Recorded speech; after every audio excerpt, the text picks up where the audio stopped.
You can only catch the first Pokemon you run into per route. If a Pokemon faints, it dies and you can't use it anymore. And you have to nickname your Pokemon to get more attached to them. Professor Birch is getting mauled by a level 2 Poochyena, so I let his Torchic out, and she scratches the crap out of it. Walking up the route more, I run into Brendan, who challenges me to a battle, where Teriyaki proceeds to also scratch the crap out of his Mudkip. I walked back up to catch my first Pokemon, and ran into a Zigzagoon. Alright, not the best, but I can work with this. You know, I think we're gonna have a really awesome adventure. Dude! I make it to Rustboro, and while getting ready to take on Roxanne's gym, Teriyaki kills another Zigzagoon I was about to catch. Onion was able to destroy Roxanne with ease, and we got our first gym badge. After finding Steven, it was time to take on Brawly, the next gym leader. Ari's a stone-cold killer, and easily earned MVP in that fight. But as I was fighting some trainers, Chomps the Mawile got electrocuted a bit too hard and was killed. While battling the gym trainers, Onion evolved into Breloom, and together with Teriyaki, they were able to get another victory.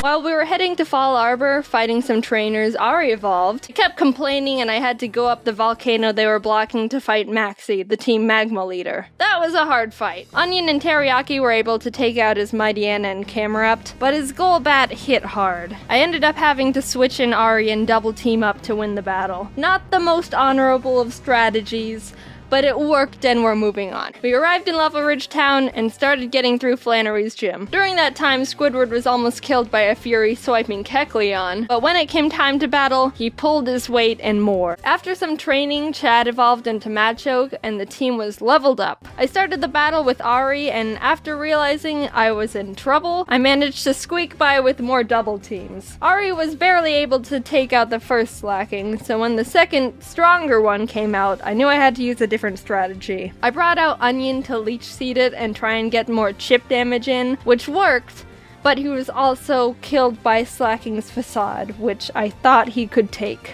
Chad was able to finish off the rest of the fight, but that was the first death that actually hurt. I went to the grass to train up the team, and the worst happened. With a heavy heart, I brought Zip Zap Zop the Magnemite to the team, and realized how much more grinding I was gonna have to do. I had to fight so many Merrills to get Zip Zap Zop on par with the rest of the team. You wanna know how many? The move Thunderbolt can be used 15 times before it runs out, and I had to go back to the Pokemon Center almost 6 separate times to refill it, meaning Zip Zap Zop killed more than 80 Marill that were living in that lake. Winona led with Swellow, which Zip Zap Zop was able to take out, but she immediately brought out Altaria, which made me very scared because I know she's got Earthquake on that thing. But with what little luck we had left, Winona got greedy and tried to get in that last Dragon Dance, and that's when Ari was able to swoop in and snipe that kill. From there, I was able to heal up Zip Zap Zop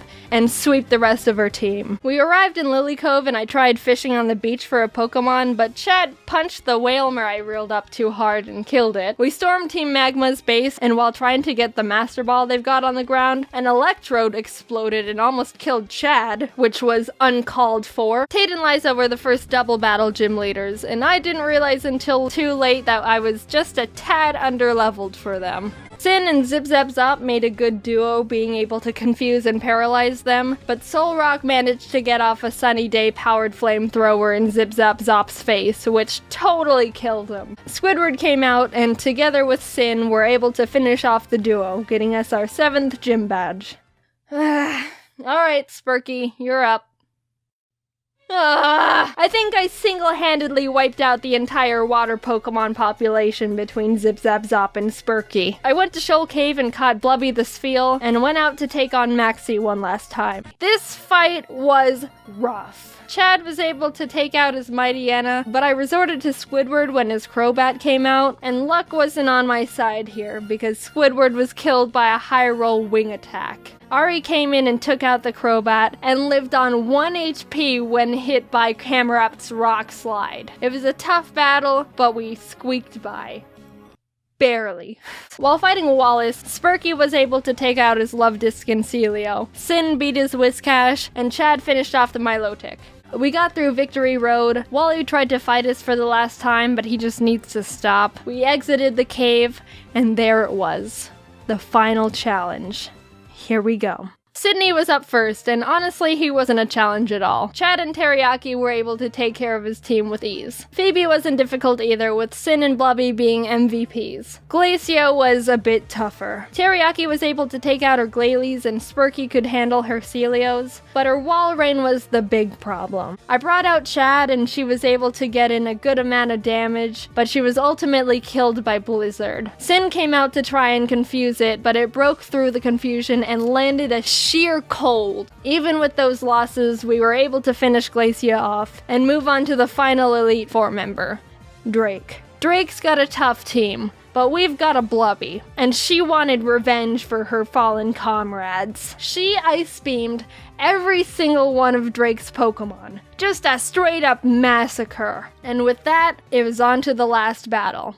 Steven Stone. I led with Spurky to take out his Skarmory as quick as possible, and Blubby was able to take out his Claydol and Aggron, but then came his Metagross. Metagross is Steven's strongest Pokemon, so I needed to hinder it as much as I could before it started doing serious damage. I knew his Metagross had Earthquake, which would definitely take out most of my team, so I had to have Spurky Kamikaze to get a paralysis off. Blubby came out again, and after a lot of hard work, finally beat the Metagross by spamming Surf. Teriyaki was able to finish his Cradily, and his final Pokemon was Armaldo, Gary's final revenge for getting booted from the team. I brought out Blubby because Teriyaki was pretty weakened, and after realizing she gets two-shotted by him, I knew she was gonna have to die. So with a heavy heart, Blubby pulled off her last Surf, getting Armaldo in the red, and was killed.